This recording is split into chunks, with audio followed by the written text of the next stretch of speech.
Welcome to Stories, Soulwork, and Substack. I'm John Rinaldo, joined by my co-host, Kaz in the World. Each episode we share real stories, honest conversations that connect us through creativity and truth. Before we begin, please remember our discussions are based on personal experiences and not a substitute for professional advice. Now let's dive in.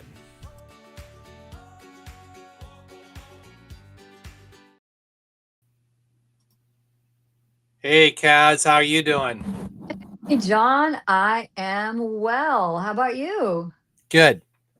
Good, good. Yeah, I'm ready to go. I'm feeling feisty and ready for our guest. Who Feisty. will, I'm feeling Should feisty we today. be Feeling worried? feisty. I don't know. You this sport. We're 16 weeks together. I don't know. If I haven't worried you now, I'm not going to worry you. I don't think so. I mean, I could pull a rabbit out of a hat, but I wouldn't do that to you. Would I do that to you? No, I would try not to do that to I don't know. you. Oh, Uh, expect the unexpected, I always say. Well, we're live, yes. we were Yes, just we are. talking about that. Expect the unexpected. I mean, anything can happen. And that's what I love about live. It's what I Right. loved about doing live theater and live musicals. It's now, it's happening, and it's Yes. at the time. How was your Yes. week? My week has been busy. One of the things that people pleasing.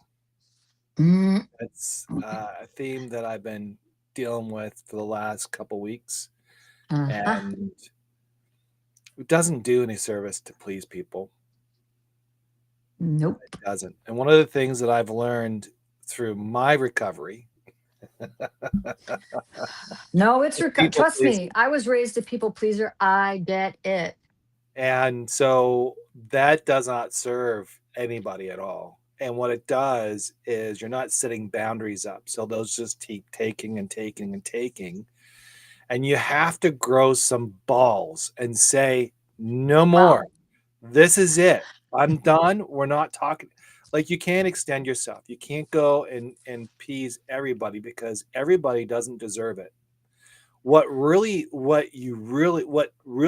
the person who really deserves it is your inner child. Your inner child wants to be pleased, but not pleasing others for the sake of making peace, well, 'cause that's not Well, working. yeah, not avoiding conflict or fearful of someone else's reaction. I mean, I know you and me, people set up boundaries with us all the time. And the reason we shouldn't set up boundaries for ourselves, there is none. There's absolutely none. It's important. And those people who can't respect our boundaries, then Hmm, we have to rethink that relationship. But good Right. on you. That's so, I mean, not good on you that you had to deal with people pleasers, but good on you that you're really becoming conscious to that. And I think this kind of goes into our show today because that's sort of some of the subjects we'll probably be touching on. So, if you're not aware of Traci Edwards, Tracy. she's been on here, on Substack, I think for a few months, and has been writing some powerful articles. I call them articles about life and how to pursue in a better way. And there's been, she's got a story herself. Mm. And a lot of it has to do with, I guess appeasing people is one, and the other is trying to figure out what life is after the aftermath that she went. And we'll talk about that as we get more. I don't want to ruin it now, but so I'm excited to have her on, and then we're going to touch on our upcoming shows. I think we got two more after this, right? No, One, one one more. more, and then we're on a little hiatus Yep. to And recuperate and yeah. then and do bigger and better things and invite more people and we have already booked guests through February. It's exciting. So our next show will be the 22nd, I believe, right? Yes, it is the And 22nd. mm, We have to talk about that. Well, it's a week from today, Yeah, I our know. usual I Monday. just realized something. We will have to talk about that. Yeah. I was yeah, we'll talk about it later. So Just leave me in suspense. Well, we could. I don't want to do it on the 23rd or 24th. I mean, are we going to no, have we to do might have to do it on the another week. Saturday Well, edition no. or? Marie bought me tickets to see a hockey game, Ooh, and it's on the 22nd. I love hockey. Hey, you got to go. You Right. just got to go. So Well, even if I'm. it's the sad Canucks, which is they're Oh, sad. But my but we point is, love them. We yeah. still love So we'll them. have to figure something out. Maybe we do it earlier or do something. I Yeah, don't know. Yeah, yeah. we'll figure it out. Earlier, So shorter. yeah, Yeah, because we were going to recap the last 17 weeks and yeah, who's coming on next year so far that we've yeah, engaged, and give whoa hi oop, and give a little rundown on each person, and yeah. Did yeah, oh and okay. No, I was going to say, are we going to recap our favorites on Substack for the week at the end of the show, right? yeah. We're Okay. gonna give Tracy a hard time on this one too. Oh, whoop. So, Well, I'm anyways, I'm I'm ready for Tracy. And her profile is Let's Get Unstuck, right? that's Let's Get correct. Unstuck. I Yes. love that. So let's bring her on. Da da da da da da. Hey Tracy, how are you doing? Oh, There good. she Just waiting to is. get scolded here, the third degree questions, and just stumble upon my responses. Well, don't be intimidated that you're being flanked. I'd be more worried about him than me. Just saying. Oh my God, it's good to be here, guys. He's Thanks for shaking his having head. me. Well, I meant to say, don't you like John's hat? I like John's hat. I love John's hat. If I knew it was that kind of party, I have like 6, 7 hanging right now. Go get one. Oh, Oh, I grab can't. It doesn't one. match red. Oh, Ah, okay. fair enough. Next time. Next time, yeah. All right, This cool. is my October hat. Oh, October. That's fitting. Oktoberfest. Yeah, fitting. Yeah, Oktoberfest. yeah, Your beer garden hat. yeah. Eins, keins. No. Trinken. Prost. Never mind. There was So an All right. October. Tracy, welcome. This Yeah, is kind of thanks. going I off was the gonna say wrong direction right away. there was an I thought I Oktoberfest was that. the feisty one. John's the one who's given us all kinds of trouble. Sorry, Tracy, please. We'll be quiet for a second. Oh, no. I was just going to add to the hat thing. I said I did an Oktoberfest this year and showed up to my friend's house, and everybody was dressed to the nines, like in that theme. Yeah, That hat was like the hat. yeah. So you do you rock an Oktoberfest in this hat, or? I do that, but I do not dress up. I do the Nope. dance. I go out there and I do the chicken Chicken dance. dance and all that. Oh yeah. And then there's the chairs. It's fun. We get right That's into so it. good. Marie doesn't like it as much. It's No too later crazy. hosen Well, she and all likes that kind of dancing, stuff. but this is more than just dancing. It's exercising and drinking beer. So yeah. So welcome to the show. Thank you Thank for you. coming. We met over the summertime, and I think we were exchanging a couple things. I was writing articles for other people or about people, and we reached out, and you kind of just said no. Smart choice. I don't remember it being that hard of a no. It was all more of like, can I just think about this for a little bit? And I'll tell you why, because it comes into the whole reason why I started Substack anyway, or the whole process anyway. Do tell. As I take it, you said no. I said okay. I moved on. Let the woman explain. He did. I said no because the story that got me to the point of writing and got me to realize that I'm in a stuck place, or now I am currently working through a stuck place, Yeah. is this story that I'm now talking about. And I haven't told the story since the incident happened because I have writing partner and we were writing a treatment to pitch to Netflix. And so I kept the story as an untold story because I wanted it to have that kind of power behind it when we got into pitch rooms. Didn't realize how freaking hard it is to get into a pitch room. So And hard, so and hard. so Where's and your he was, husband? He should be helping you with this. oh, he's actually one of the writers.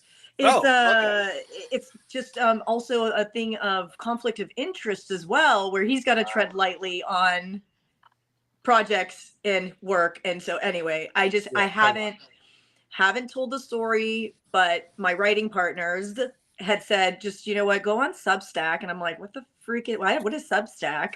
And she's like, it's just a writing platform that's, you know, a lot of people, it's really starting to take off. And I'm like, okay. And so she said, just go on there and start telling the story and see what happens. And so I jumped on, and that was like my first story. Yeah, it was a very powerful story. Just if you want to summarize it and just kind of give the audience what it Yes, is. I haven't seen it myself. If it's your Yeah. earlier work, I Yeah. haven't seen it. Yeah, it's so I wrote a story about my old mentor boss. She was a founder, owner of the company, and closest thing to blood to me. And for 10 years, I worked alongside her and worked on so many awesome projects, like so many awesome projects. I created a restaurant concept, and I wanted it to, well, come to fruition. And a friend introduced her and I together. I pitched the project to her. She loved it, and we created a restaurant together. And that one restaurant turned into 9 more restaurants, and turned into a massive umbrella with 400 employees under it. And I was her second Oof. employee. And there's tons of projects we worked on, but that was just kind of how her and I got started. And yeah, you know, she's awesome. She was like the coolest, funnest, most beautiful, brilliant woman. I like envied her. I put her on a pedestal. Like everything about her, I thought I wanted to be just like her.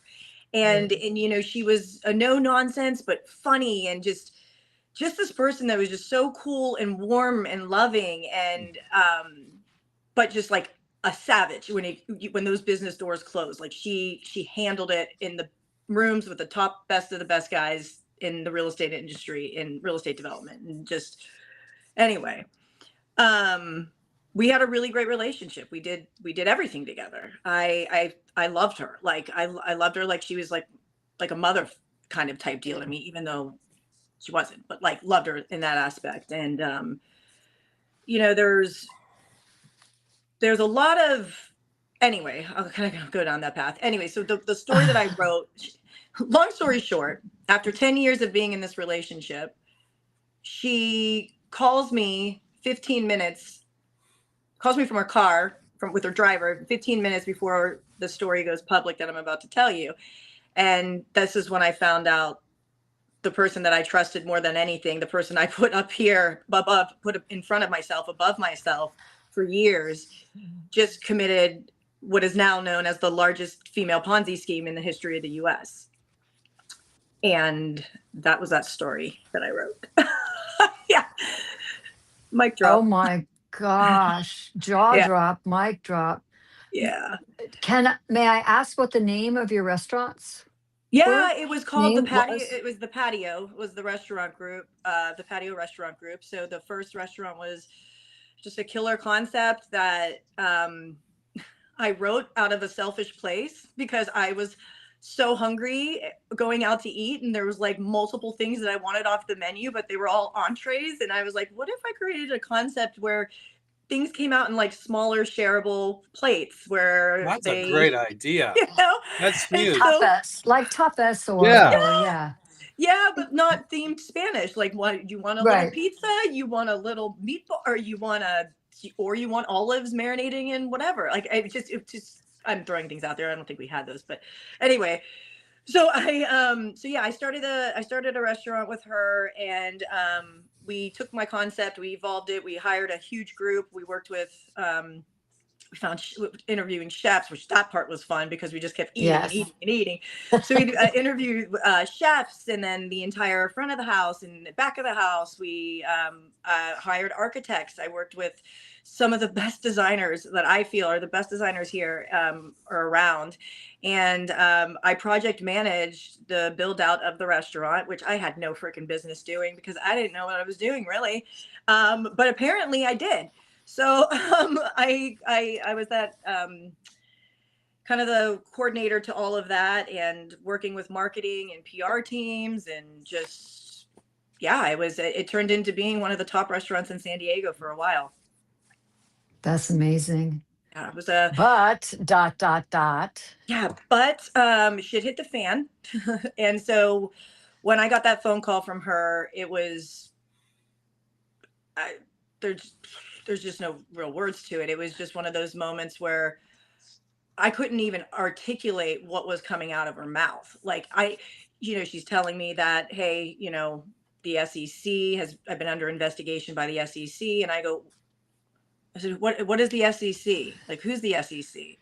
And so she said, Securities Exchange Commission. I'm like, okay, great. But can you explain what they do? And she's like, kind of got a little sassy and short. And she's just like, Traci, I'm under investigation and I go, for what though? I go, all the businesses are legit. Like we have our accounting, all of the meeting. And like, I couldn't put it together. And then it connected. And the only project she would not let me near with a 10-foot pole or even any pool was the liquor license fund. And that was what the scam was based around. And so it dawned, like, as I was going, what? I go, oh shit. I said, are you using funds from the liquor license to fund all of the other businesses to keep them afloat because they weren't doing well? The other businesses outside of the restaurant.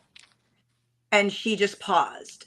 And she's like, well, some, but not all. And I go, Gina, oh, well, whatever. Look her up. She's literally the largest female Ponzi scheme in the history of the U.S. So it's there. You'll see her name. And I was just like, and I said, public knowledge. I go, oh my God. I was like, you've been taking investors' funds, and she's like, well, I didn't take all of it. It's some of it's still there. And I'm like, you were not allowed. That's illegal. And hence the SEC involvement. So there was a whistleblower. I don't know who he is or she is, but there was a whistleblower, and she said, the story's going public in 15 minutes. I'm like, what are you doing? She's like, I'm on my way to your office right now. I'm all, oh. Do not come here. I was like, okay. And I go, what does Steve or your husband say about this? And she's just like, I haven't told him. And I'm like, have you told anybody? She's like, you're the first person I'm calling. And I'm thinking, I know we were close, but why me? And I don't. Attorney first. Trust me, my first phone call after calling my husband after this was to my brother to say I needed an attorney. And lo and behold, luckily, I never touched any of that. So much so that Andy and I invested over 6 figures of our own income into this fund because we were trying to save for the interest that you would make on doing these flips. You would, we just kept letting it pile up, and she knew we were using that money to buy our first home. So she found out she was under investigation for, I think it was like she knew before she had called me, like she had knew in advance that things were not going good. And she was still taking money from me. And I remember writing her checks, and she's like, oh, just put them in my name. And I'm like, oh, okay, well, I'll just put them in your name because it's her. Like, I wouldn't think of anything else. But of course, it's just you. But it was to pay back a loan to her for that she lent me so I can up in the fund. And so, but she knew she was already under investigation when she was doing that. And I'm like, what kind of person takes someone's money, let alone, and takes it already knowing that they are already under investigation by the SEC? You're still taking money from me. like knowing like I'm trying to use this money to buy a home and start like a life with it, like, you know, another life with my husband and I. And anyway, it was just, yeah, it's just corrupt. So I have a couple of questions. The first one is, well, I have several, but Do you drink? No. Yeah, yeah, do you drink? it's why I drink. So was the business ever successful? Well, the thing is the restaurant business, once the books, because we had a receivership that came in, basically like the freaking FBI flooded our doors at the corporate office and basically like hand over everything kind of stuff. And it wasn't really until then that we realized, I had a gut inclination that I knew what wasn't doing well and what wasn't and what was, but it came out to the public through the receivership that pretty much all the businesses were failing except the first restaurant, the first patio we opened, My Baby, that one was in the black. And then one of the other restaurants and one of the pizza joints that we opened were all in good standing. But that's one so of two. So the patio restaurant was not a chain. It was just a one-time place, and that was it. We had one. No, we did one patio, two patios, three patios, four patios. Five. We had 9 restaurants under the patio restaurant group umbrella, and then we had, I think, 4 of those were actually patios, like the patio restaurants. And were they all? Were they all? Was there only 2 of them working, and the rest not working at all, or like? One of them was in the black at the end, in the end, which is the very first one that we opened, which was the one that I told her when she wanted to open up another one less than a year. I go, "You're crazy. Let's make this a success. Slow down." And she's like, "I want a restaurant in my neighborhood." And I'm like, "Okay, let's open up another one." And so, yeah, a lot of those restaurants were not doing well. Was she siphoning money? Is that one of the reasons they weren't doing well? Is The she was liquor. siphoning money? There was a liquor. It's a little harder to explain. So Gina, No, I get it. I've owned 2 restaurants and several businesses, and when stuff like that happens, no, been there, done that. yeah, it gets a little Unfortunately. complicated. Like Gina started this liquor license fund, and investors, her parents, her best friends, me, big time banks like federal banks and massive multi-millionaire, billionaire investors investing in this, where you basically, like, somebody, there's a liquor license that comes up that somebody needs. I can't even see if I might even have this a little back, not on point here. I'm trying to think of the best way to tell it. So like you have this liquor license fund, I invest money into it.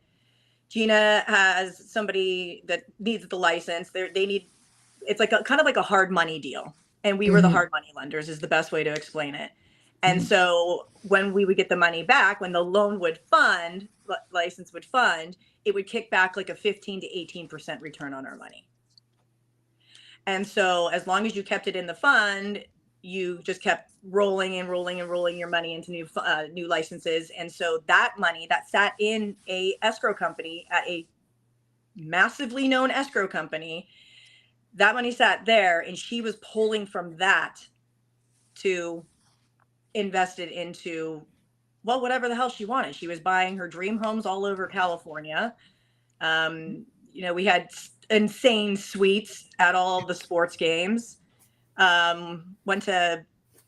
She was dialed into the nines with jewelry, any cars, drivers. Like, I mean, she was just living the life, and I got to reap the benefits of it. I don't know. Did that answer your question? Sorry, John. No, it's okay. I was just trying to think about the profits of each. So I'm just trying to think about the profit side of things. You know, how, like, you had 8 stores of this patio concept. One was working. Like, do you know why they weren't working? The other ones? Yeah, I mean, it's going to be all kinds of things. Were they franchises? What's that? Were they franchises? No. Or you guys own them out, right? So obviously you didn't have a standardization going throughout the whole. Yeah. No, we tried, but I mean, no, we weren't structured like that. We were like a boutique corporate company, but like not structured like a franchise at all. Yeah, you didn't have somebody that quality control. No, we didn't. That's, No, we definitely. That's if we did, it would probably work. No, I'm saying that because this is a business that seemed to be a smart concept and doable based on one store or one restaurant. That meant there was a need out of that. Yeah. For those who are in the business world, you got to build standards, and that's how, like, that first restaurant has to be your staple, and then everything else has to follow. And if no one's maintaining the staple, that's how business fails. So I'm just thinking that she just kept using the investors' money and kept prolonging the issues rather than addressing the issues. And that's probably half her problem was there. Yeah, and she kept opening up different new concepts. Yes. And we had other concepts where we decided all of a sudden we're going to be coffee roasters, and we bought all of this expensive coffee.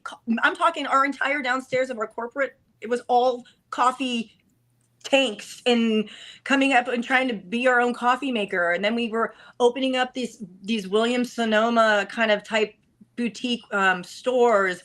I mean, I helped her launch a luxury vacation rental company where I ended up getting my real estate license and started to do, I did one acquisition for her, and one house turned into 12 multi-million-dollar homes here in San Diego on the bay and on the ocean. And I mean, so like this business wasn't just about these 8 restaurants. Like there were no. So I'm many just others. Yeah. massive. So basically, your Just attention. massive. So basically, you guys were creating an empire. Yeah. Without really any structure in place, other than just saying, "This is a great idea. We should just go ahead and do this." That's exactly how it was. You had an idea. You went to Gina. You told her about it. She's like, "Let's open it. Let's do it. Come on." And then Talk she got about- another piece of jewelry. One restaurant, one jewelry. One pizza place of jewelry. A roaster jewelry.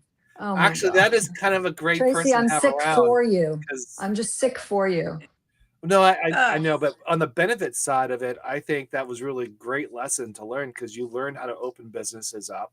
Yeah. You got the ability to expand your horizon in so many different directions. I mean, you were a broker, you were doing acquisitions, you were probably a buyer of some sort, you were doing land development. I mean, just think about the stuff you were doing. That's huge. And all the knowledge that you gained. That would have been fun. I mean, obviously, the other part was not fun. Later part, but that whole part, I could see why you got excited about that and how it piqued a lot of your interest, because you were in the moment, every moment, doing the things you'd love to do. Honestly, guys, it was a dream job. Yeah. But it came with a lot of shit, and so of course it did. And we'll come Huge into price. that Huge price. Oh, huge price. But yeah, I mean, I will say this,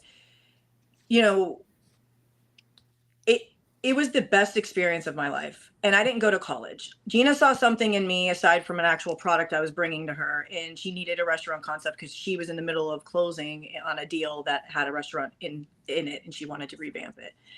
And so we just needed each other at that point in time. And we connected because of a very interesting way, which that I won't touch on.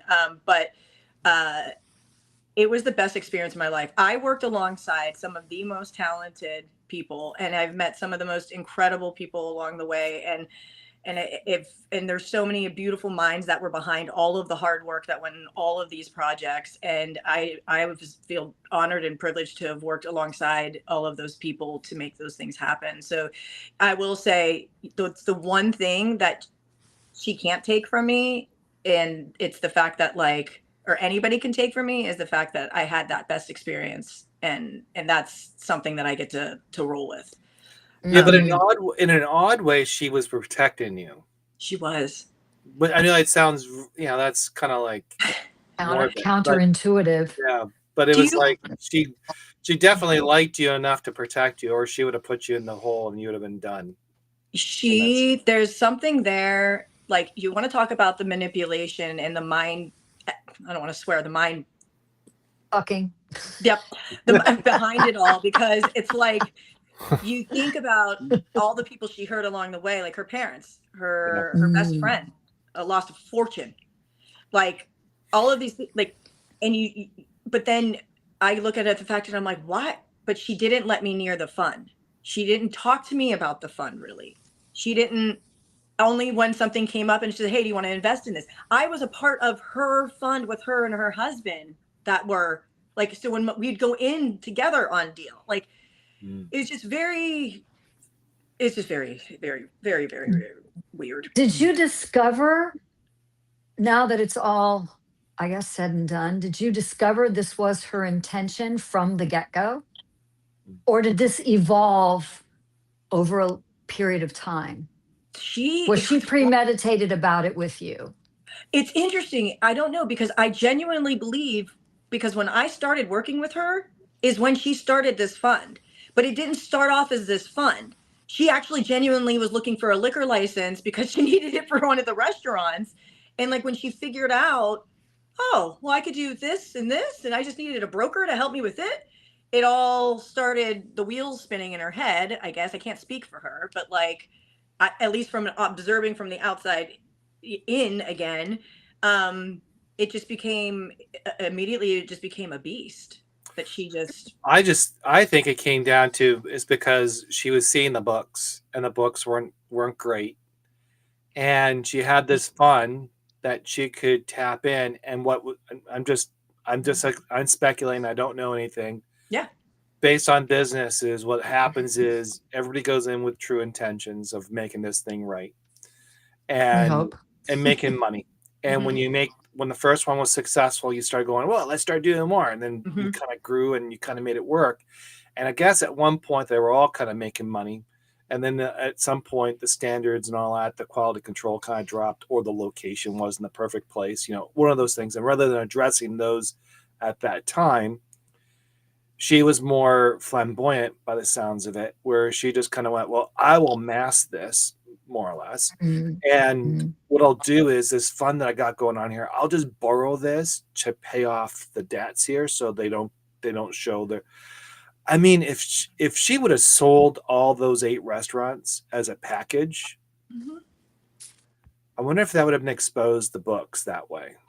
She couldn't do it. And I mean, I talk to investors still to this day who are like, dude, we sat at that table with her and her CFO. And when we asked for the books, she was never going to show the books to anybody. And at our executive meetings, the one thing you should be talking about is the financials numbers in your business. Yeah. It's the one topic she would not let anybody speak to. Red flag. Because I was so close and I was opening these restaurants and I was repurposing concepts that were failing and coming up with new ideas to try to get these things like generating income. What she thought is one of these businesses will eventually do so well that it'll help me pay back the fund because I've been trying to keep it afloat, and it didn't. My last project was like the Hail Mary, I think, is what she was doing. And it was a massive project. I spent 2 years developing. It was an anti-aging skincare line, a 7-product anti-aging skincare line, a regimen with CBD in it. And I mean, I worked with Korea. What's that? From Korea. The 7 system from Korea. That's no joke. I was connected with someone in Japan. Yeah, I know. Yeah. But my chemist was out of Canada. My chemist came up with the entire formulation. I worked and I was the only one who was working on this. So I hired a small little team. I worked with our legal team. I worked with our branding team. I worked with marketing. I worked with our web developers. I mean, like, you name it. I was building this whole thing out. Yeah. And right before this thing is about to launch, I've got millions of dollars of product sitting in a manufacturing facility in Colorado, because that's where all my stuff was at, because Colorado at that time was just really the leading state for CBD and whatnot. Anyway. Yeah. I have $1 million of product, and then this hits the fan, and like the whole product line couldn't even go to market. And I'm like, it could have very well been the one thing that saved you here in this situation, but it didn't get to see the lights. Light of day. Light of day. Thank you. Yeah. So, wow. So did you ever recoup your cash flow, or that's gone? Good question. No, we ended up, amongst everybody else, sued the title company, the escrow company. And everybody, even the people who were part of the class action lawsuit, everybody was able to become not whole, but close. You got which some is money back, which what's is better that? than nothing. Oh yeah. You got some money back and a good story. Yeah. I mean, and an insane experience. It's but it fucked me up. So let's talk about that. Like now you're here or you're in Yeah. that situation where you're in a shitstorm of all kinds. And your husband's probably like, what the hell did you put me through this? Yeah. Was your relationship very rocky at the time? It's a good question. Or was you Yeah. guys, or was it a team effort and you kind of just said, this is us, this is what we got to do? Or how, tell us, because I know relationships would break off Yeah. that fast if that was happening. So But on this before that, how long has it been since all of the shit hit the fan until now? 2019, in August of 2019. Okay. Is that right? Sorry. Yeah. I just wanted Yeah. to, I needed a Yeah. timeline. No, Okay. you're good. No, But to answer please your carry question, on with the yeah. Her so ADD is popping up. no, you're good.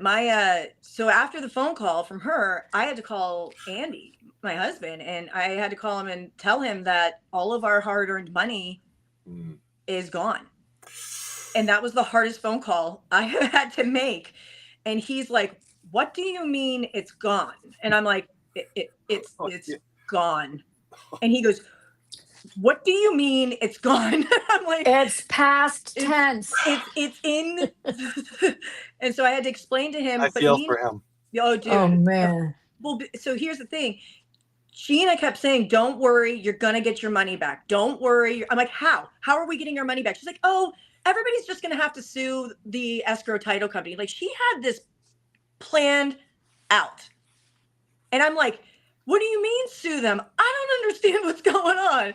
And I'm still like not putting all the pieces together because the woman I trusted more than anyone in the world just dropped this bomb on me. And all I can think about, because you want to talk about people pleasing? All I can think about People is pleasing. how am I going to protect her? Yeah. How am Oi. I going to Oi. how am I going to help her? Because she couldn't have done this. This has to be a misunderstanding. She's not that type of person. She would never hurt somebody. She would never hurt me like this. And Andy, meanwhile, I'm having a meltdown because she became dead to me in a day. And I lost my 6-figure income. I lost all of our benefits. We lost our entire savings. I'm having the meltdown about her and me and my relationship. And Andy's like, "Hello, we just lost all of our money. Can you put that on the list of things to think about?" And I'm like, "How insensitive can you be?" I'm just, I was like, but he was right to feel that way because I couldn't think about that right then. Like, and somebody needed to think about it, but it wasn't a blame game. We never went like, "This is because of you." Okay, good. Whatever. That's what I was getting to, because once you get to there, the trust, like, oh, we lost somebody. What Well, happened? we were just getting hot. Jeez. We're just getting right in there, and all of a sudden she decides to pop off. And I have 12 other questions, and now, ta-da! Told you, that's why Don't do this live. to us again. I told you, it's I'm cursed. It's me. Yeah, Don't stop tell me swiping up. No, I haven't seen you doing no. swiping up. So Sorry, what were you saying? no. Okay, so the good thing about this is that the trust was still there. The marriage trust was still there.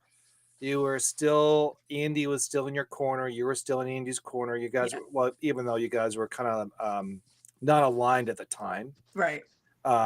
But you guys were going through a process of learning about this, and that's a lot of pain going on right there, right away. Ooh. And from a male perspective, logically, he's thinking, "Holy shit, I just lost all my money, and what am I going to do? We're supposed to buy a house. We're supposed to that's all gone, and we trusted somebody. Our businesses are all gone. Our businesses are gone. My wife's job is at risk. There's so many questions to be asked." And so from his standpoint, he's probably just trying to process it more as logically as possible to find a solution out of it. Yep. And probably he struggled with that for a few weeks, maybe longer. Yeah. And then he But built that's his obviously a testament to you have a strong and had a strong relationship, because this would break Mhm. Oh, so many absolutely. couples, Oh, just completely deal breaker. Yeah. absolutely. Yeah. Well, I mean, he did his due diligence as well. Like everybody tried to do their due diligence. Like we signed a promissory note. We had escrow instruction. Like we had where we wire our money. Like you're dealing with a federal escrow company at number one in our country.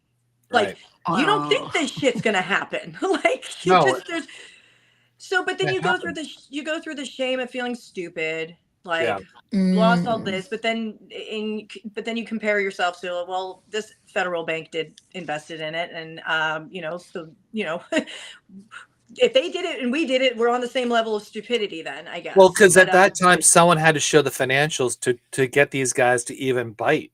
Because you don't just walk into a number one broker and just say, or a title broker and just say, well, just give me some. Show me the money. No, they're going to be saying, I need to see your financials. So somehow or another, they got to see some type of financials that trusted enough to give the money or whatever they needed to do to move, or the insurance or whatever they needed to do. Because you just don't get it without the financials. It's just not possible. she was so good though. Like she could sell She was anything, and sly. She was people sly. just loved her, like loved her, because she was so freaking awesome and authentic and Charismatic. cool and just and beautiful and sassy, and she was awesome, like awesome at what she did. And it was crazy to see the amount of money she was able to raise. Crazy. So 400 you're in this. million. So you're in this process now. I You want to got know who this come out is. of it. So how long did it take you kind of like go through this process of deciding like what's going on? Like you had to shift through a lot of shit. You know, Yeah. you know, Yeah. just it is what it is, right? So what was that process like going through that work? It's absolutely painful. It was painful because I did not realize how much I let myself go. I didn't realize how buried my self-worth was, and I didn't know who I was without her, because I relied on her for everything. And I gave her everything before I would give anything to myself, that my identity became lost. And Right. I had to figure out who that person was. And I'm still figuring out who that person is. And it took me years. Let's be clear here. May of 2025, it took me up until then happening to then for me to even realize that I was in a place called stuck. And I didn't even know that stuck was actually a thing until I heard Mel Robbins and Jay Shetty on that podcast together talking about like the purpose of life or something like that. And Jay starts bringing out being stuck. And I'm like, it's literally stopped me in my tracks. My jaw fucking dropped. And I go, oh my God, that is what I have been for the last 5 years. So how did that feel? How did you feel being stuck? What would be the things calling you stuck? I couldn't figure out my next move. I didn't know what I was good at. I didn't know any capabilities. I didn't think I deserved anything. I just took a job to take a job because I needed to bring income in, obviously. So I wasn't even doing things that connected with my purpose or passion or soul or heart or anything. I felt little and feared all the time. I had sleepless nights. Feared why? Fear that I was never going to amount to anything ever again. And fear that I was just going to get, fear that I was never going to be good enough. Were you kind of like also feeling like you were responsible for all that? No. Okay, good. No, Doesn't yeah, sound like to that's the me. one thing that I never That's allowed so myself. good. Yeah. Oh, well, I'm just looking up who I think it is now. She has a hyphenated last name. Is that Yes, ma'am. correct? Yeah. And my jaw just fell literally on the floor. $400 million. Yeah. 400 Four million. hundred million dollars. And she did, or she still is, or she's in prison, correct? Yeah. Yeah, they made it an example of her. They gave her the My longest head is tingling. they gave her the longest sentencing because they wanted to make an example of her, and because her friends came up and spoke at court. I couldn't even go to the court. I wouldn't go.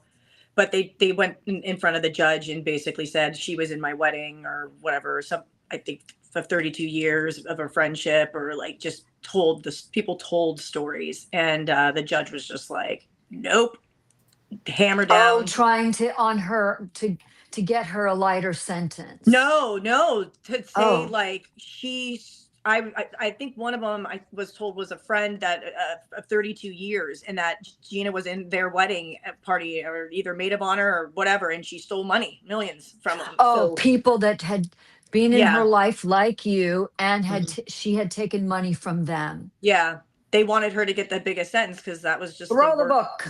Throw the Yep. book. So they Oh did. man, the judge was having none of it, right? Yeah, and they won't reduce her sentence. I think she's up for another potential reduction It's like next month. 15 years. She was sentenced to 15 years in 2020, March of 2021. Yeah. You could, I don't, that's what, Yeah. yeah, AI is saying. So Mhm. I'm presuming that's correctish. Wow. Ish. How are you doing now? I mean, what is the clarity, if you feel you have gotten any? And I think previously you'd said you did, that you've gotten from this. How has it informed you? How clear have you gotten about people, places, things, experiences, your next steps, Mhm. more businesses? I know that's a big ask. Yeah. Just No, answer whatever you want. yeah, it's, you're making me just think of just thinking of different things. I mean, I started Let's Get Unstuck because what I just said. I was stuck, and Right. I didn't know how to get. I didn't know how to move forward, and I just started writing. And Hmm. when I started to write, it just all started to spill out of me, and I started to just kind of see a different side of me when I wrote, and I was able to explain and express this story because I kept it inside for years. And I've turned down being interviewed, and I've turned down going on like American Greed, and I didn't want it. I was so messed up by what Wow. happened. I couldn't tell my story. And so I finally just figured, like, what am I doing right now? What is happening with me? Like, and I go, Trace, you're working your way to getting unstuck. And so I was like, huh, well, let's get There it unstuck is. then. And then I was like, okay, let's get unstuck, Tracy. so, so I started a blog, and then my friend said, oh, you should go on Substack too. So at the same time, I parallel path the two, and I'm so glad I did, because Let's Get Unstuck began selfishly as an open journal of my healing journey. Oh, I love it. And I just started to write because I was like, you know what, maybe there's somebody out there who might connect with me and learn something from me, and maybe I might learn something from somebody else. And I'm open to, all these podcasts have been so influential to me in getting to this point. I'm going to add people's podcasts to my website. And I just created and created, and it kept growing and growing. And then Substack, I had no clue was going to end up being my number one like outlet, because from there I've been meeting people such as yourselves and reading your guys' stories and seeing the painful things you've all been through. And I'm like, holy crap. I'm like, God. And when I write, people are writing me saying, this is I relate, and this and that. And I was like, wait a minute, but I relate to your story, but your story should be published somewhere else. And so Hmm. that started to connect the dots of like, this isn't just about me. It grew into something so much more powerful. And my painful moment that I went through finally had purpose. And it all started to come together. And then creating these blogs and meeting these people that I've become friends, and getting to tell their story and sharing it on my platform, it's just turned into a powerful concept. And I'm in love with it. And I have never been more proud of a project than this. And I've created, like we've talked, some really expensive, beautiful concepts. But this is my jam. Like, this is like what I want for the rest of my life. Like, I want to just continue to meet people, and if their story can help tell a story from a painful moment to a purposeful and hopeful meaning in the end, I'm going to continue to share it, because people need to hear the stories. And that's where it all came from. Amen. Your story would make a perfect, you know, short run series. And you said earlier that you went to Netflix, and that's tough. It is. It's tough selling a project, especially now that there are so many platforms that are streaming, and so many people have stories that they think need to be, I mean, yours, I don't think it needs to be, it has to have see the light of day. Someone's going to do it. I mean, Yeah. she's the first female in history, and why not it be you? Mm-hmm. Right? Why not you be able to get that story out? I believe you will. I feel you will. Mm-hmm. It's just trying to find the right avenue, the right venue, Mm-hmm. the right platform, or whatever. But it's a crazy story. Oh my gosh, Wild. it It is. really, yeah. But Yeah. you're feeling more hopeful now, or Mhm. like this is the hardest lesson I will ever have to learn, and I just have to take it and run with it? Or how is it sitting with you now? Um, it's it is something, that's why I started Substack, was to get the story out and hope that I can find that right person to help guide me into that right pitch room, right? Because it is such a powerful story, and I think that it needs to be told, because I think that it needs to be told from the my perspective, and it would only be my perspective because I can't speak for Gina, and there's two sides to every story. And so, but from my perspective, like, I want people to hear and see the full thing, because you'll see a young girl who was naive and didn't know anything Mm, about business, and was taken under the wing of a very prominent woman in a very male dominant industry, and you see the dynamic between the relationship um and the manipulation. Like, let's not we haven't touched on that. Like, there's a lot that people would be like, dude, you had it good. Yeah, well, what came with the good was a lot of manipulation, a lot of psychological abuse, a lot ooh. of constant ups Hmm. and downs. Sometimes you didn't know what you were going to get when the person walked in the room. Like, there's a lot of things that really a younger person should see, or any person should see, when entering a business relationship or whatever relationship, so they know the signs to look for, when that I ignored. So she was a toxic narcissist. Oh yeah, yeah, yeah, Yeah. yeah. Hmm. So I My think that, goodness. the clarity kind of, sorry, I didn't really touch on your question of 10 questions in one question, Kaz. But It's okay. Thanks, the Kaz. yeah, the clarity. Anytime. I'm happy to No, serve. I love how you asked it, because you just started to make things pop in my head. But I think that, I don't know, I don't know if it's clarity or not, but like, I just look back at myself and say, never again am I ever going to see a red flag and ignore it. I will always question something that I am unsure of and that does not feel well. And I will not brush something Mm. under the rug because I don't want to address the situation, because I'm afraid of what that answer might be, or the backlash that I would get. So, what So was the first red flag that you saw? I love you, John. Um, she just took me back. Leading up, Gina told me if I gave her the restaurant concept, she would make me a partner to the project.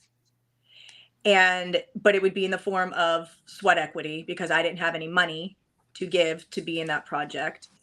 And I said, yeah, let's do it. So every day, like, partner, partner, partner, partner, like, or whatever. to build this beast. And then I remember I was at a board meeting for like our city council or one of those things. And I said something like, oh, because I'm, a partner to the patio restaurant that's about to open our first location or not even first, or I didn't think there was going to be more, open up our first restaurant. And Gina calls me the day before grand opening and says, hey, I need to talk to you, sweetie. You can't be going around telling people you're a partner to the project, to the patio. And I go, excuse me? And she said, yeah. She's like, I so-and-so was at the meeting yesterday and they called me to tell me, oh, I didn't realize Traci was a partner to to the patio. And I go, well, Gina, I am, because I've been telling people that for the last year and a half since we've been developing this project. And she goes, no, honey. She's like, you're not a partner to the project. You're a part of the project. And I'm like, but that's not what we agreed on. You told me if I gave you my restaurant concept that you would give me sweat equity. She's like, honey, I can't just give you sweat equity. She's like, quite frankly, you haven't invested a dime into this. She's like, I have other investors that had put money into this. And I go, but that's not what we agreed on. She goes, honey, just learn from my mistakes, not my successes. Gaslighting. Hello? I had to show up to the grand opening where I had friends or family and friends there to support me as well. All being told that I'm a partner to this project. For her to do her speech at the opening and not even acknowledge me at all. And that was the first actual sign that I should have walked away. But I didn't. I told myself, learn from this. She's going to learn. You're going to learn and grow and meet so many people working with her. Just sweep this one under the rug and go on. And I did. Okay. So that's a hindsight huge is better than no sight at all. That's for sure. Wow. Just for educational purposes, in that situation, if you're coming in, you probably would sit down and negotiate a contract, right? You think you might I want to have make sure a the audience document. get that. Like the next time that ever happens, if you're in that situation and someone says, believe me, no. No handshakes. Handshakes. It's none. It's only business. as good as the paper that's written on, which is none. So now, signed contract, check in the hand. Yep. Period. So the UnStuck part, I really want to touch on that because I think that's really important for people to understand what that meant, UnStuck. Mm-hmm. So you were stuck per se, and because of shame and all these other emotions that you're carrying, but the big one was probably shame. And I'm assuming, right? Mm-hmm. If I lump it all together, one of the big ones. One of them, I think. And obviously, pride and all that confidence was gone. Mm-hmm. So when you heard Mel Robinson, right? Robbins. Mel Robbins. I'm sorry. You were talking there. You were saying that that's when I first understood the concept of being unstuck. What actions did you take from that moment? Like, was it right away, or were you stewing on that for a few days? I definitely took a day to go like, okay, now that you've identified what you're feeling and what the place that you feel that you've been in, like, what are the steps that you need to take to get out of that? And so if I'm stuck, what do I have to do? I have to get unstuck. Well, how am I going to do that? I don't know. Maybe I should just start writing. Maybe I need to tell my story. Maybe I just need to start writing all of this out. What brought that up right away? Like, why writing? What was you had a history of writing? Was it just something you just said, I need to write down my thoughts? Did you write journals in your life? Like, what was, it was just like, I need to write. I'm not a professional writer. Neither am I. I have not written a book. Oh, please. I have your book packed with my stuff for the trip. Okay. Write me reviews. People, give me some reviews. I'm giving you testimonials. Don't you worry. And I do great testimonials. But for real, I tried journaling, but I also realized I'm not a very consistent person. And that's something that I identified about myself along this journey here. Right. And I said, you know what, you haven't told your story. and it's been bottled up inside of you. So I think the first thing you need to do is tell your story. But I didn't want to tell it in any other way than telling it exactly how I wanted to, and I knew that it would only come out through me writing it down. So it was just a spontaneous, and your inner child basically saying, you need to write this out. And then as you're writing, did you feel some healing? Did you feel some self-worth coming through? Like what was those emotions coming through the writing part of it? Oh, I sobbed. I cried. Mm. I cried because I cried because I finally am writing myself through what I've been through, and I'm finally allowing it to be a part of my past. Right. And to not further define who I am. And it gave me confidence back. I finally felt like I was saying goodbye to a certain Traci, that naive, vulnerable Traci. And crying came from wanting to hug her and tell her it wasn't her fault, it was okay. And that, you know,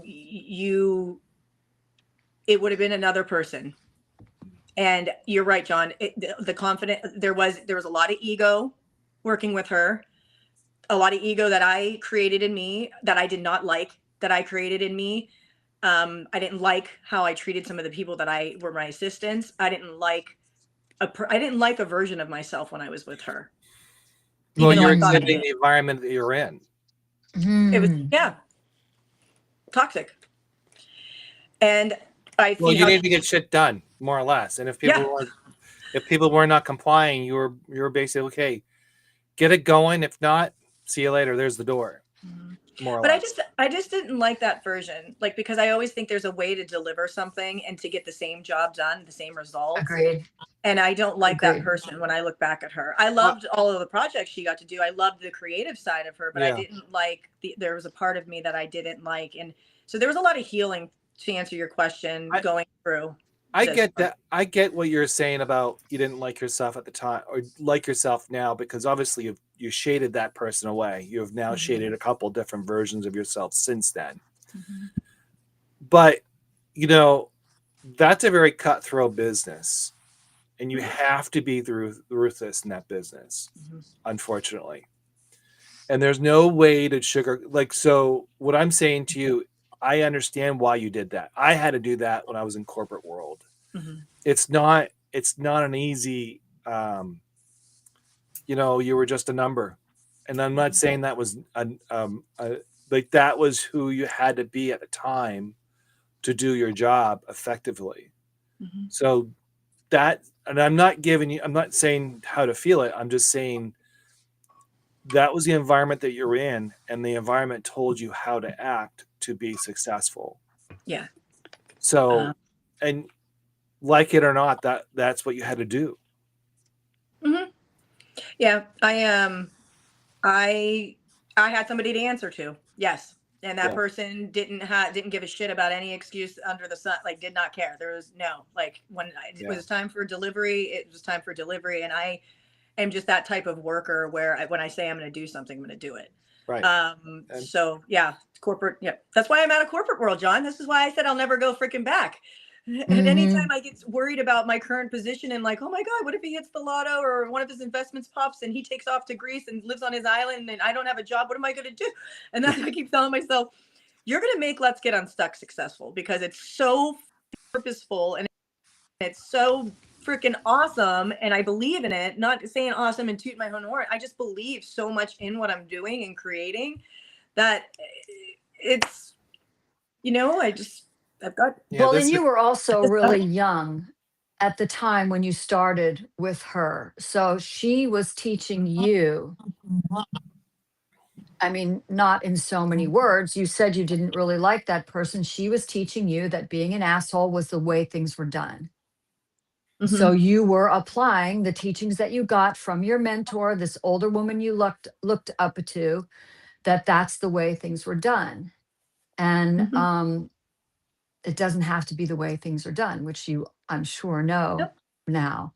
Well, the thing is, too, is with you writing all of this down and then getting it out on Substack, are you feeling you're getting it out of your systems and your system, and you don't have to continue to open the wound by telling the story and keeping it alive, that you can move for keeping those emotions alive, but you can now move forward with this. Let's get unstuck instead of, okay, I just need to keep telling this story to myself of how awful it was and da da da da da. And instead of, it's like planting a seed and then digging it up to see if it's growing. Yeah, I'm not the victim anymore. I mean, literally, I was a victim because financially and psychologically, I was a victim. But I'm not a victim anymore. Right. And writing all of this and having these conversations just continue to help me remind myself and help me continue to know, like, you're different now, and you're not that person anymore. And I feel like I found my self-worth again. I found my confidence is back. I started podcasting, and biggest fear is being on this camera right now and what do we call it? Improving and having to have these answers to these questions. It's live, baby, all the way live. It's live. There's no going back. Saying, like, my point to that is, like, I have forced myself out of a comfort zone.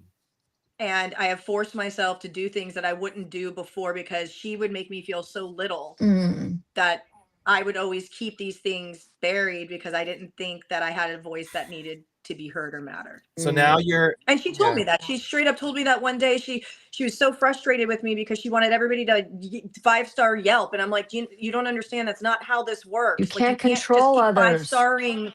I was like, you just can't keep doing that. And I was trying to explain it to her because of what it will actually do to our account. And I'm like technically trying to explain these things to her. And in front of everybody in the middle of the restaurant, she's like, why do you even care? Nobody even knows who you are. So just do what I'm telling you to do. And I'm like, oh my God. Like, in the middle of, like, and I'm supposed to be like a senior, like I'm a high executive there, and I'm getting shit on from the head honcho right in front of people who are supposed to be respecting me in my position. Well, I mean, you're not the one in jail now, so that's a good thing. No. Cads. I'm sorry, right. Let's be real. I've dealt with narcissists many times over, having been in entertainment and other industries, and I'm telling you, her karma was a biatch, and you could have been, though. I mean, if she could have dragged you down with her, that's the thing. And that's what I'm so excited to hear, is that she didn't. That's the part to John asking that earlier, like in the very beginning. It's one of those things where I try to look at the relationship with her and I. You go from telling me I'm nobody to not having a voice to, hey, come up to my desert house this weekend. Let's just hang out, to going to the desert house, to having wine together, her holding my face saying, I love you. Like, I love you. You have no idea how much I love you, with tears in her eyes. And this was like a month before she got arrested, mind you. Yeah. And this would happen all the time. Actually, that is a very powerful moment. It was huge because she knew she was under investigation, and like I said, she was protecting you, and that's why she loved you. In her odd way, she loved you, and she was protecting you, and she was telling you, I'm trying to save you from what's going to happen. So you hope. Well, maybe I would say that's what she was doing. I mean, all the other stuff, I think she was just trying to. She would say that she was trying to create a tougher skin on you. She devil wears Prada her. She did wear Prada. The devil wears Prada her. Well, Meryl and then Streep's character. I'm not saying I'm not excusing the behavior. All I'm saying is what I'm just helping process this. I understand. Is that if you think of it from a humanitarian aspect, most of those people don't have a sense of, conscience, right? They'll just do what the hell they do. And I think she was trying to toughen you up, I guess is the best way to saying it. But yet kind of like stringing you along the way too. So it was just a matter of classic narcissist, So that's what I was going to do. I was going to do this. So let's talk about your Substack now, your podcast, Yeah. where you're going with all this, because Mm. I think this is a great part where, I mean, that's how I met you through one of your articles, and I thought, wow, this is a cool story. Maybe I can repost it or write it in my way, and give it some justice so people can get to know who you are. That was really the purpose of my article. But what was like? I see you're over almost 2,000 people as subscribers. 2,400. She's at 2,400. 2,400. So obviously you have some. So you're getting resonated obviously pretty heavily. Like people are actually following you and seeing you and all that. Like that's really early success. How's that helping your confidence in writing and all that? I don't care about the numbers. I'll tell you that. Like, honestly, and I know in business, the numbers are all that you should care about. They But got you in trouble wasn't last time, about, Tracy. it's why I'm not going to the That's numbers. why. Fair. Just remember, I, I'm Andy as well. yeah. Okay. he when he sees this, he's gonna totally appreciate you, John. He's gonna be like, and Kaz, but John, coming from the male Of perspective of course, where I John's get head it. went, he's gonna be You and like, I can more like, relate. Yeah, okay. I yeah. get it. But sorry, what was the question? So you said you don't care about numbers, and yeah, Oh, because Numbers. honestly, like, Yeah. I started this with no expectations. I didn't even, like I said, I didn't know what Substack was. I just started writing. What really resonated with me were the comments. And that's what fueled my fire. Were people writing, like, one, being empathetic, compassionate, relatable, um, me feeling they're being misunderstood in their circumstances, me being understood finally in mine and being heard and seen. That's where that all started from. And I just kept writing from the place of authenticity. Like I said, what you see is what you get. Like, I'm not here telling bullshit stories. Like, this is just me. This is just stuff I've been through. And the more I kept writing about these certain topics, the more people that started to comment, started DMing me. And then that's when I realized that my writing was turning into more of a purpose than it was just about my own healing from pain. And so that's what it's about. It's like and in that, all of these connections that I've been making have been helping me continue to find my way through healing and getting unstuck. what about your former And life? Any of those connections are helping you now? my former Yeah, life, like all those connections When you had with the you restaurant, met, all those owners, that kind of just gone. they That's probably no just more spread. networking, I guess is a no more fun. no, but No like more networking events. sometimes when you are in transition, those networks of people you had before could apply to today and could Yeah. help you in different ways. But you're basically saying that's all gone. Yeah, I mean, I don't talk with when I first, because I was like, what am I going to do? Where am I going to go to work? Wait, I've worn a million different hats. What am I even good at? What's my next step? Am I going to be this? Am I going to be that? Thank God for my brother and being super successful and owning his own shit, because he's like, I'll just hire you as a project manager and we'll figure out work for you. Because Mm, that happened. He took care of me, us, Andy's always worked, but like, took care of me to take care of us, because if I couldn't find a job, then John, the financial situation would have been probably a different story between my husband and I as far as our relationship goes. But then COVID hit. ah, So I'm like, okay, this shit happens, and then COVID hits, and then like nobody knows what's going on. All you know is you're supposed to stay home. You're not going to see the outside world. Like, thankfully, my brother's business thrived in that kind of place, oddly enough, and I had work, but like, I don't know. Like, I just didn't. I just was taking whatever I could to survive, and any contact that I reached out to, like even one of the ones who I always thought I had a great relationship with, just ghosted, never got back to me.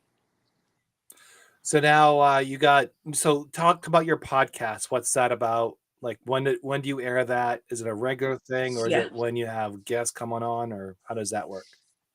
Yeah, so I started Let's Get Unstuck live in the first week of November. I do it every Wednesday, 5:30 p.m. PST, unless, of course, I had someone on last week who is from France, and I had to juggle that schedule a little bit. I started the live because I started doing my own solo lives and realized I wanted somebody to talk to. And you got lonely. and I was like, I'm a little lonely here. But no, again, when I started doing my own solos, people were messaging me and they were saying, hey, listening to you read your story, this clicked or blah, blah, blah, blah. And I'm like, maybe there's something here. Maybe I should turn this into a podcast, because I have a hard time reading, and I've always struggled with reading and comprehending what I read. That when somebody would read something to me or talk to me about something, I would articulate it and be able to understand it. So I was like, how about I bring somebody on, let them read their story or their poem, and then just ask questions and talk, kind of dive into it about what they wrote. And, you were on it, John. And I made John painfully, he said it was painfully, I think he did great, read his whole entire Well, chapter. do you realize that was my first time ever doing a reading? Time. It was my first time. And love my it. dyslexia was like in this, like it was blowing up. So like I was like thinking, am I missing words, or I'm not pronouncing words correctly? Like I was like, yeah, I was a wreck. You did awesome. But the reason why I like that is because I think that it's one thing to read and be able to connect and feel an emotion, but I also think that hearing it come from someone's voice, I think it adds like a whole nother layer to that and makes it just a little bit more dimensional. And it to me, because of, again, having a struggle reading, to me it connects with me in a different way. And so I thought that was kind of a cool thing. I was like, well, maybe other people might feel that same way. And since then I'm booked up until March. Awesome. And now I'm booking in through March, and each week things are getting more followers, and more followers are coming. But at the end of the day, the links all live on my website. Like I connect the Substack link to my actual website, because again, for people who are not on Substack, who come and join my blog, they'll have all of these different tools or these different things that they can use if they want to, for free. It's all free to maybe help them get out of a place that they feel stuck Plug in your website. I mean, that's it's cute. No, plug in your website. What's your website name? What's the website? You're looking at it. No. What's it called? It's letsgetunstuck.blog. Okay. And don't do the .com, because it'll take you down a marketing funnel path, and that's not me. So it's letsgetunstuck.blog. Okay. I'm not familiar with that one. And then cool. So are you writing every week? Are you on a schedule, or are you just kind of like, I'm going to throw something up and that's it? Or how do you write? What's your writing process? There is no process. I can't, because I can't force this process that I'm going through right now. I can't make myself just write, because I have to have something up on Substack for someone to read. Like it has to come from a place of going through something, or that triggers me about something from my past that will make me go, okay, this is still present. You need to write this one out, because you're still not worked through this quite yet.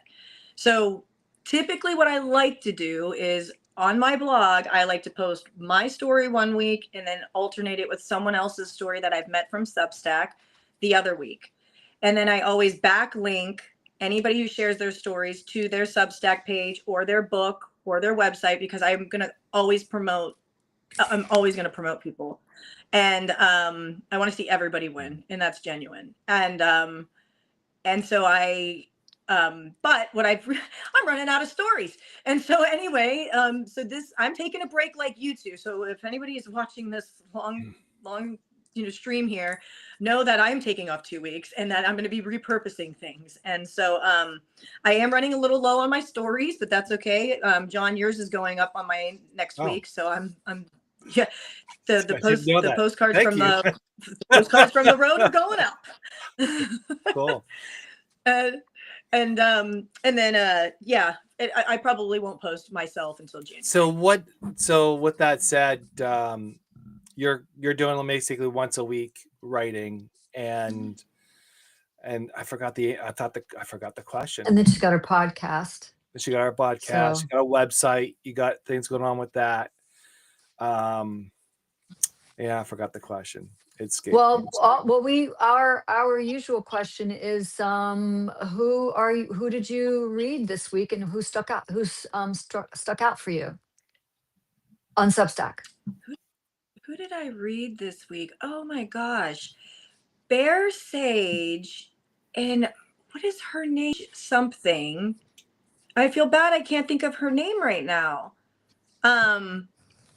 Describe what she Anyhow, writes. she wrote Maybe she'll they did see a this. collaboration and it was I bawled my eyes out reading it. It was a collaboration and it was like post-it notes or letters to their loved ones and or just something they used to do with their loved ones. And like Sage did this beautiful story about her mom and showed a picture of her mom passing, and then Bear had a box with his wife's ashes and it was just it was just so eloquently spoken about, and like the love and compassion that went into the writing of it. I'm sorry, I didn't know you were going to ask me this question, or I'd have the title in front of me as well. No, it's a surprise question. Yeah, well, thanks, There Kaz. it is. There's the slider. Thanks, The Kaz. Yeah. curveball.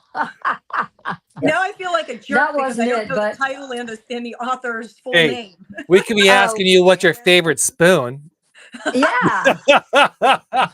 What's your favorite spoon? See, he No loves to comment. make fun of me, but you know what? We've had two guests that did tell me what their favorite spoon was. So I didn't even think people that was do a real have them. question. No, that is a real Yeah. question. Oh, it's a real question. It's absolutely a real question. There's 3 of us or 4 of us that have been on the show once I started it that have said, "Oh, I have a favorite spoon. Let me talk about my favorite spoon." And I'm like, "Nah, John." I have no comment. I have no Yeah. comment. Well, There you that's go. okay. Okay, what about you, John? I'll save to last, or do you want me to go? So I've written a story about Danny Levy that was published, I think it Oh, was last week. And what got me attention was her video about being like, it was very genuine, authentic, and it was someone that came across. I was like inspired to write about her. So it was, I think the story was, oh geez, I forgot the story. This is a I write really so good many question and stories. answer for us all right now. I write so many stories. we do it every week. I mean, it's Oh, not like this is a surprise to him. Yeah, Chad, what's your excuse?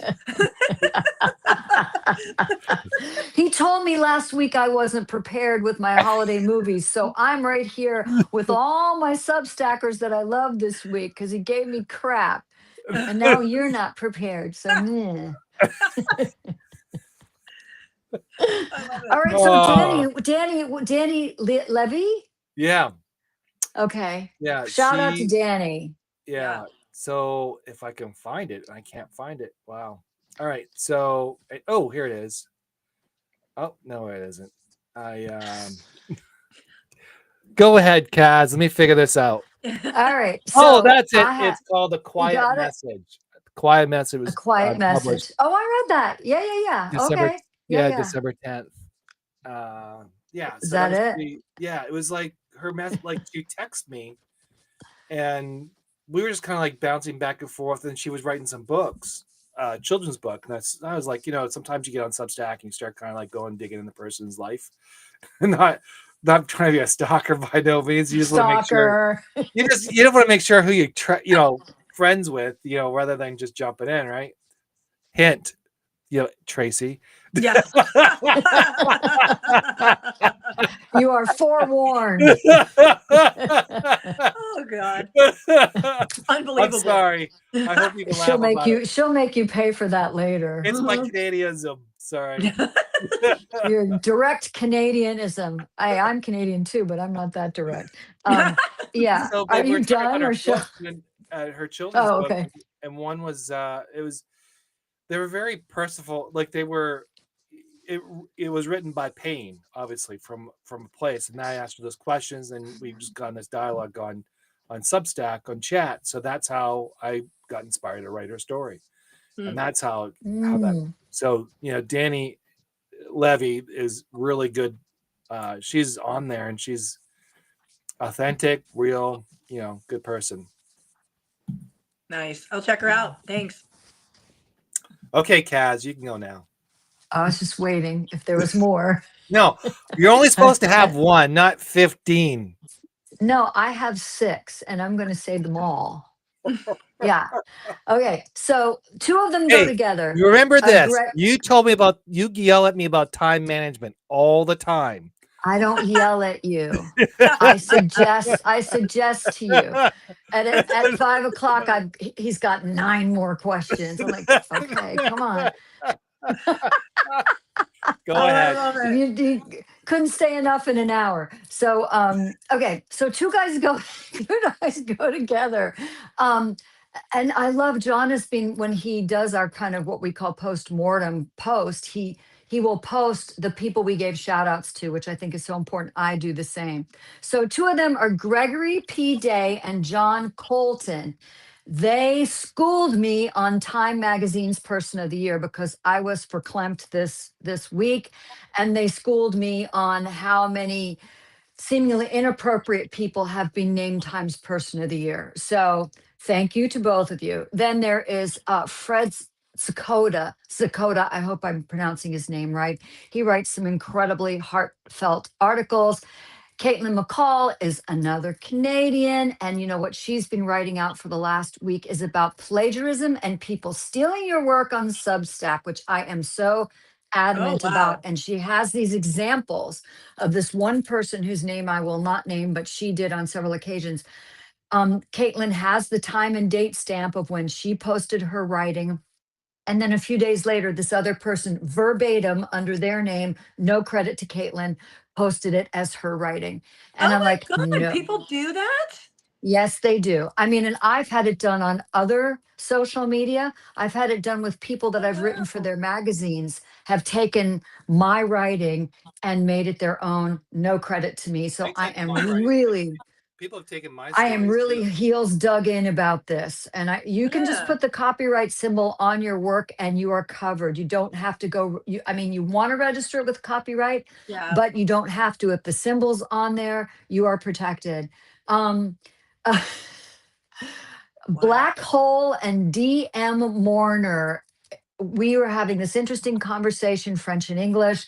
I'll just leave it at that. And Ryan Hennessy, who is just, I mean, Ryan Hennessy wrote something really amazing in the last day that was just very much. I'm very much in a shedding and clarity and transition moment myself. I'm in a real burnout moment, and that's why I desperately needed these 2 weeks for taking off. But he wrote about clarity, and it really was like it was an arrow in my heart, but in a very good way.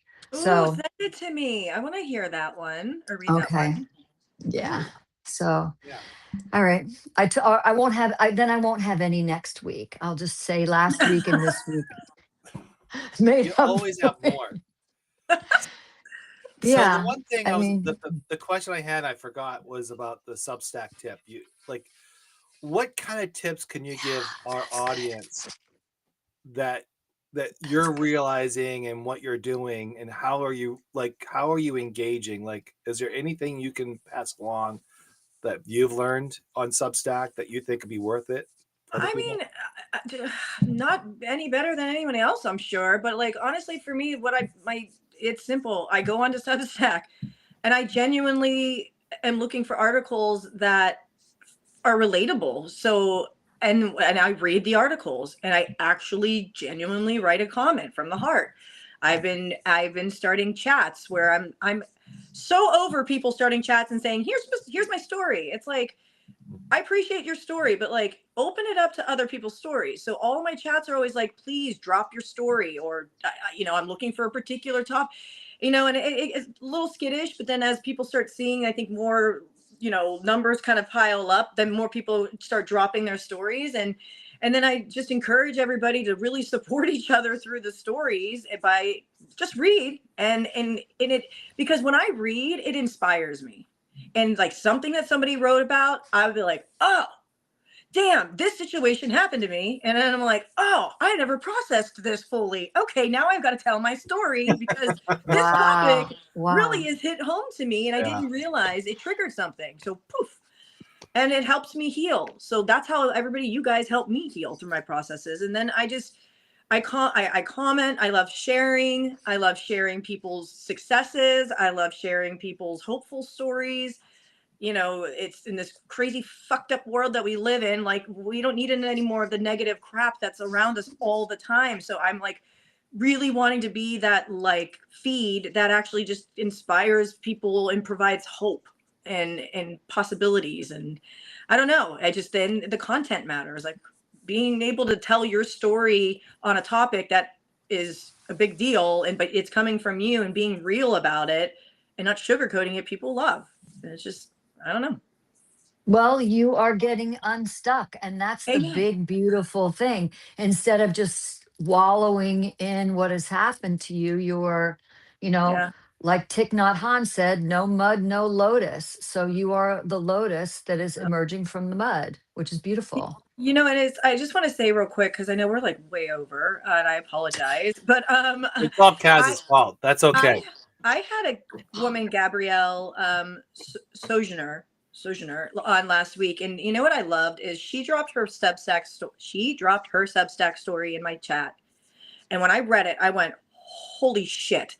And I wrote her, DM'd her, and I said, "Would you be open to reading this story on my podcast? Because it's a big topic, intimacy, partner rape, and psychological abuse." And she said, "I've never told my story." Oh, wow. And so at first she's like, I'll do it, but I don't want to be on camera. And then as her and I continued to build a relationship and video chat all the way from France and here in San Diego, we built a relationship. And then she goes, "You know what, Traci, I need to do this on camera. I want to do this on camera. I want to read this story." And it was her first time doing it. And I'm like, you know what? I am so freaking humble and grateful that you are even opening this up here. And those are those types of things that I freaking love, because I got her to a place. I helped her get to a place just by being a friend and having a conversation and being empathetic and compassionate. And that's something that we all can learn through, our networks here, and how to grow our networks here. It's just those simple things. And because of that, after she did that, she's like, "Thank you." Like, it's a milestone for her, because it was a year prior to that she started Substack, and she's never been able to write the story and tell it. So those are those moments that's what it's all about. So, Traci, where is that pitch ending up? The story of your movie? For the love of God, I've got to rewrite and do other. I have a Netflix connection. He's head of drama. He likes the story. It's just, it needs to be told differently, and they want me to. I can write. Basically, I don't have to write it out, episode 1 through 8, but I wanted it to be a limited series, Kaz, to your comment earlier. That's what it was.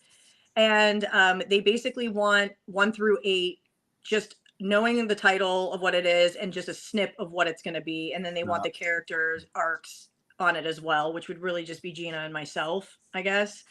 And then once I've gotten that done, then they want me to do a live pitch and Scared Shitless. So we'd love to have you back. When do you think that's going to happen?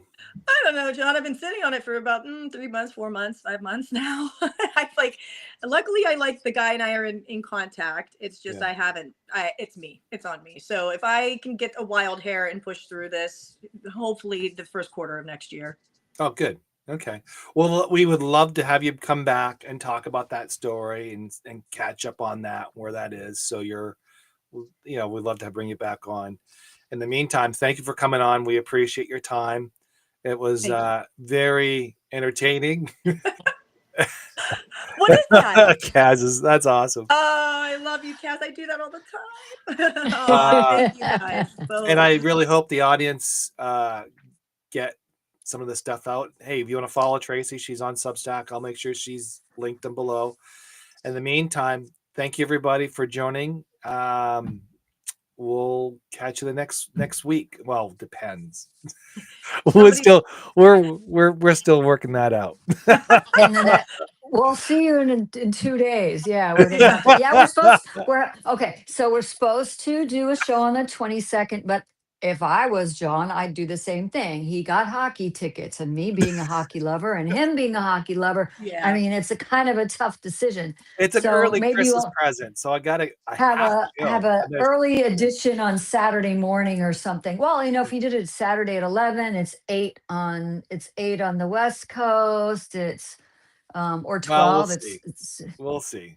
We'll yeah. see. Yeah. Or we'll just say that, or if it doesn't happen, we love you all. Have a wonderful holiday, and we'll see you in the new year. Thanks, No, we'll see you How's that? next week. We'll see you next week. Maybe a different no time. no pressure, John. All right. Thank you, Bye, everybody. everybody. See Thank Thank you. you. you. Bye-bye. Thanks for listening to Stories, Soulwork, and Substack. We're so glad you're here. If today's story made you think, smile, or feel something, share it with someone who needs a little light. You can find us anywhere you love to listen on YouTube, Rumble, Spotify, Apple Podcasts, and other streaming platforms. And don't forget to subscribe to Kaz and John's Substack for updates, behind-the-scene notes, and upcoming guests. Keep writing your truth, keep doing your soul work, and remember, your story matters.